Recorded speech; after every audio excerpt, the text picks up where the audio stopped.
Welcome back in. Well, saving or investing for your child's college funds is certainly something we all would like to do for our children or even our grandchildren. Well, now there's more flexibility with that program in the state designed to help save some money for college, tax-free. It's talking about the 529 plan here in Alabama, and joining us here to talk more about those changes, Marshall Clay with the Welsh Group. Good to see you this morning. Hey, good morning, Mike. We were just talking about the fact that way back when, Alabama's 529 plan was not ranked very high in terms of how its investments were made. Now it's one of the best. That's right. I mean, there's been a huge evolution in the Alabama 529 plan, and I think historically 529 plans have been known just as a college savings tool, but there's been a lot of tweaks over the last couple of years that make it much, much more than that.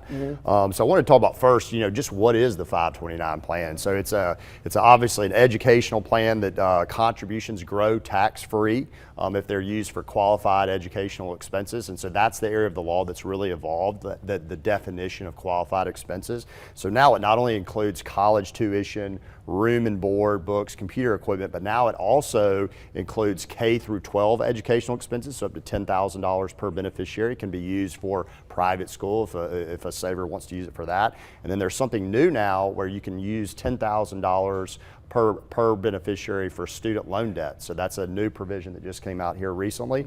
Now there's a state income tax deduction of up to $5,000 for single filers, $10,000 for couples married filing jointly. And so that's a state income tax deduction, not a federal deduction. So just want to make that distinction.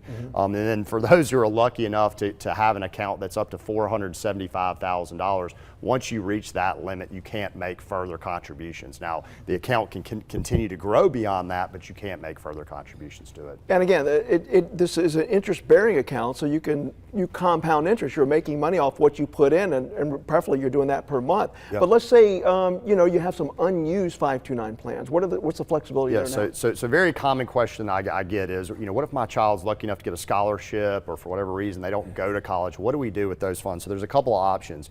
One, you can change the 529 plan beneficiary. So think other children. So if you accumulated a bunch of money for one child, they don't use it, you have another child, you can transfer those funds to their 529 plan to use it for their education.